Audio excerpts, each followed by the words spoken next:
तो दोस्तों मेरी आज की क्लास में आप सभी का स्वागत है। इससे पहले की क्लास में हमने जो चर्चा की थी वो हमने डिफरेंशियल इक्वेशन सोल्व करने के लिए फर्स्ट मेथड पे बात की थी। आज जो हम बात करने वाले हैं उसी डिफरेंशियल इक्वेशन को सोल्व करने के लिए सेकंड मेथड है कि स्तरों के पृथक्करण में समानित होने वाली अवकल समीकरण। इसमें क्या होगा कि आपको एक डिफरेंशियल इक्वेशन दी गई होगी और उसमें हमें देखना है कि चरों का पृथक्करण हो रहा है कि नहीं हो रहा। अब जब चरों का पृथक्करण हो जाता है तब तो वो फर्स्ट मेथड होता है, लेकिन जब चरों का पृथक्करण नहीं होता है तब हम देखेंगे कि क्या हम इसको चरों को पृथक्करण विधि में समानित कर सकते हैं क्या। यदि हम चरों के पृथक्करण विधि में हम समानित कर सकते हैं तब हम इस मेथड का यूज करेंगे। तो आज हम देखते हैं कि ये मेथड कैसे उपयोग में लिया जाता है। तो हम देखेंगे कि अपने को कोई भी एक डिफरेंशियल इक्वेशन दी गई होती है, जैसे कि dy by d x is equal to f of a x plus b y plus c. ये अपने को मान लेते हैं कि एक डिफरेंशियल इक्वेशन दी गई है, ठीक है। तो ये एक डिफरेंशियल इक्वेशन दी गई है, तो हम देखेंगे कि क्या ये डिफरेंशियल इक्वेशन जो है वो अपन फर्स्ट मेथड से सोल्व कर सकते हैं कि नहीं कर सकते। तो देखा कि a x plus b y plus c है जिसको हम अलग अलग वेरिएबल में सेपरेट नहीं कर पा रहे हैं। तो इससे हम क्या करें देखेंगे। तो हमें क्या करना होगा, इस मेथड सेकंड मेथड का यूज करना होगा। अब सेकंड मेथड कैसे करेंगे सोल्व। इसको क्या करेंगे कि अपने पास में जो भी दे रखा है अपन उसको क्या मान लेंगे, जेड मान लेंगे। जैसे कि a x plus b y plus c is equal to मैंने क्या मान लिया, जेड मान लिया, ठीक है। जो वेरिएबल सेपरेट नहीं हो रहा, मतलब एक्स वाई का जो भी वेरिएबल है उनको सेपरेट नहीं हो रहा, उनको हम क्या मान लेंगे, जेड मान लेंगे। अब यहाँ पे जेड माना है, फिर हम इसका क्या करेंगे, डिफरेंशियल करेंगे, ठीक है। तो डिफरेंशियल करो विद रेस्पेक्ट टू एक्स। अब देखो कि आप कहोगे सर कि differential with respect to x ही क्यों किया, वाई के रेस्पेक्ट में क्यों नहीं किया। क्योंकि अपने को देखो कि dy बाई डी एक्स चाहिए, तो अपन क्या करेंगे कि dy बाई डी एक्स कब आएगा, जब अपन के क्या करेंगे, एक्स के रेस्पेक्ट में करेंगे। वैसे वाई के रेस्पेक्ट में करोगे तब भी हो सकता है, लेकिन उसको थोड़ा सा आपको क्या करना पड़ेगा कि इनवर्स वाला उल्टा करके फिर बाद में दोबारा से dy बाई डी एक्स ही प्राप्त करना होगा। तो इससे अच्छा है कि आप पहले ही एक्स के रेस्पेक्ट में इसका डिफरेंशियल कर लो, ठीक है।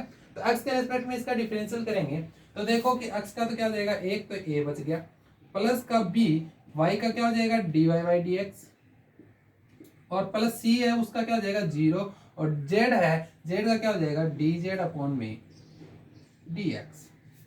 समझ में आ गई बात। तो आपको कोई भी डिफरेंशियल इक्वेशन दे रखी है, उसमें आप यदि सेपरेट नहीं कर पा रहे हो वेरिएबल, तो आपको सबसे पहले z मानना है, और उसको z मानने के बाद आप क्या करोगे, उसको x के रेस्पेक्ट में डिफरेंशियल करोगे। x के रेस्पेक्ट में डिफरेंशियल करने के बाद अपने पास में ये प्राप्त होता है।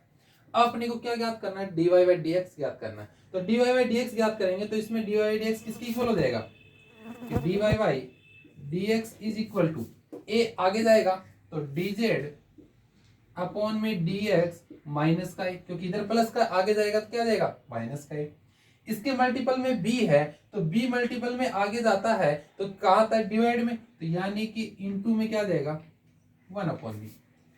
इनटू में क्या जाएगा, 1 अपॉन बी। तो यानी कि अपने पास में ये प्राप्त हो गया dy बाई डी एक्स, ठीक है। अब dy बाई डी एक्स को क्या करेंगे, हम इसकी जगह रख देंगे और इसकी जगह जो माना है z वो रख देंगे।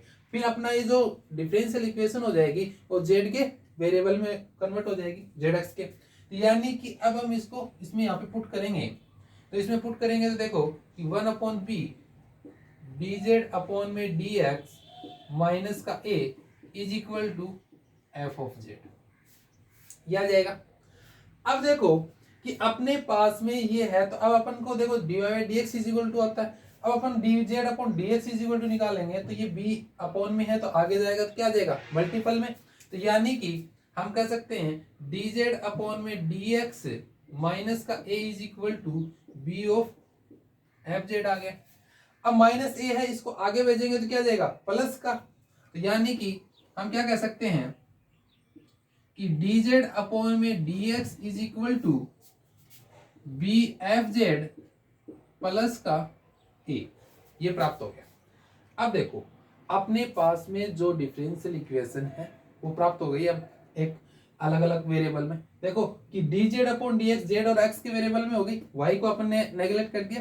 तो यानी कि dz upon dx is equal to b f z plus a आ गया, यानी कि ये तो z का फंक्शन हो गया।